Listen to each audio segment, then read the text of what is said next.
राम राम। क्या आपके जीवन में विलासिता की कमी है, समृद्धि की कमी है, धन की कमी है, रिश्तों में मधुरता नहीं है?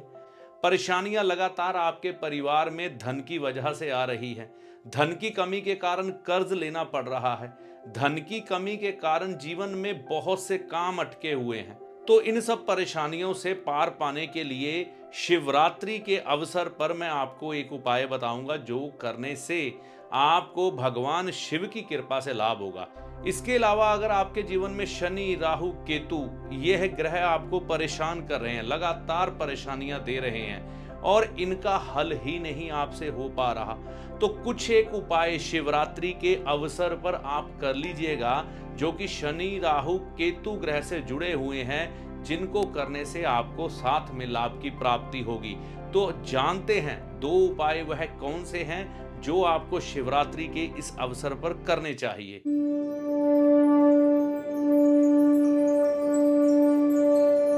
नमस्कार, मेरा नाम है पंडित अरविंद तिवारी। इस चैनल पर अगर आज आप पहली बार आए हैं या बहुत समय से चैनल के साथ चल रहे हैं, अभी तक आपने इस चैनल को सब्सक्राइब नहीं किया है, तो इस वीडियो को देखने के बाद चैनल को सब्सक्राइब करके जाइएगा।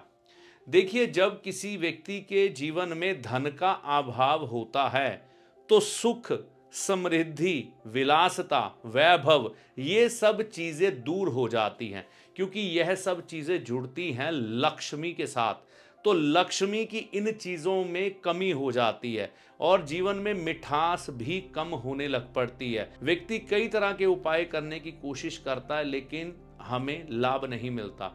लेकिन विशेष तौर पर जब कुछ विशेष अवसर आते हैं, अगर आप उन विशेष अवसरों पर यह विशेष उपाय कर लें तो आपको इससे लाभ की प्राप्ति हो जाती है। जैसा कि 26 फरवरी 2025 को शिवरात्रि का महापर्व है, तो इस महापर्व पर अगर आपके जीवन में सुख, वैभव, समृद्धि, धन और विलासिता की कमी है, तो आपको एक उपाय जरूर करना चाहिए। अनार का रस, जैसा कि आप देख पा रहे होंगे, अनार का रस आपको कांच के गिलास में भर के भगवान शिव के मंदिर में जाकर अर्पण करना है। अभिषेक नहीं करना है उनका, मैं आपको बता दूं, इस अनार के रस से भगवान शिव का अभिषेक नहीं करेंगे आप। सिर्फ एक ये द्रव यानी कि फल का रस, अनार के फल का रस जो आप रस घर पे निकालेंगे, ये ले जाकर भगवान शिव के शिवलिंग के पास रख के आ जाना है और मन से यह प्रार्थना करनी है कि आपके जीवन में सुख, समृद्धि, धन, धान्य, विलासिता, वैभव ये सब चीजें भगवान शिव की कृपा से आपको मिले। भोलेनाथ भोले भंडारी हैं, तो अगर आपकी प्रार्थना सच्चे मन से निकलती है तो आशीर्वाद मिलने की इस दिन पर विशेष संभावना रहती है। तो आप अपने घर में अगर जूसर ग्राइंडर है तो उससे निकालिए, नहीं तो इंतज़ाम कीजिए। कुछ एक ऐसे औजार मिल जाते हैं जो बहुत सस्ते हैं। अगर रस निकालने के लिए कोई चीज़ आपके पास नहीं है, जैसा कि आप देख पा रहे हैं, इसको एक तरह से जूस निकालने की छोटी सी हैंडमेड मशीन कहा जाता है, बड़ी सस्ती होती है। ले आइए, इससे निकाल के ले जाइए। फर्स्ट यूज़ ही इस पे करिए, जिससे कि ये रस निकाल के भगवान शिव को आप अर्पण करके आए।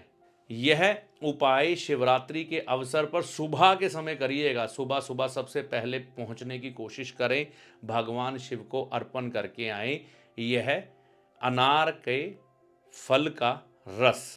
इसके अलावा अगर आपके जीवन में शनि ग्रह की महादशा है, शनि ग्रह की अंतरदशा है, शनि ग्रह की 7.5 है, ढैया है और आप परेशान हो चुके हैं, इन परेशानियों से बाहर ही नहीं आ पा रहे, तो आपको एक विशेष उपाय शिवरात्रि के इस अवसर पर कर लेना चाहिए।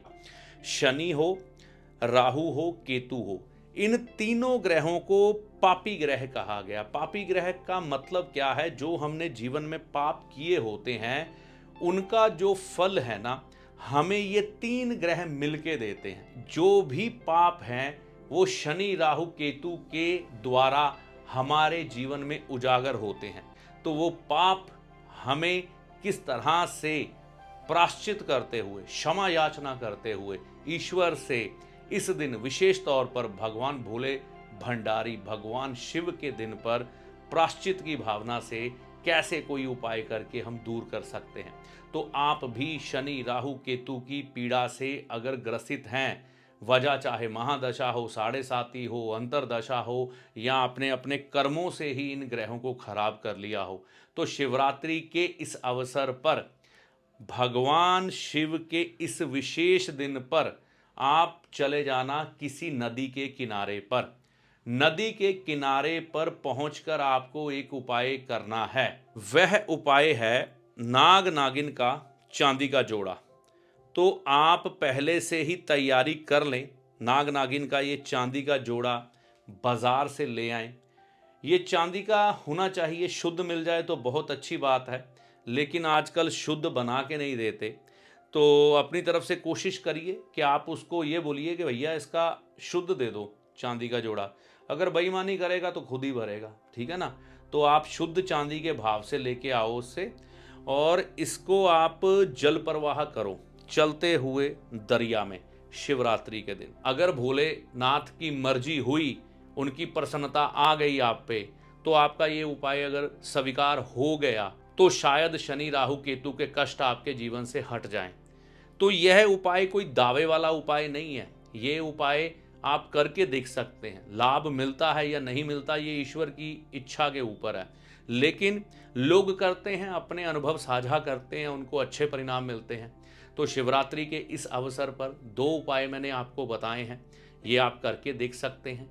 एक उपाय समृद्धि पाने के लिए है, दूसरा उपाय शनि राहु केतु की पीड़ा को दूर करने के लिए है। तो यह जानकारी आपको कैसी लगी, कमेंट करके अपनी राय दीजिएगा। चैनल पर अगर आप पहली बार आए हैं, बहुत समय से चैनल के साथ चल रहे हैं, तो इसे सब्सक्राइब करके जाइएगा। इस वीडियो में दी गई जानकारी का लाभ माता रानी की कृपा से आपको होगा। जय माता दी।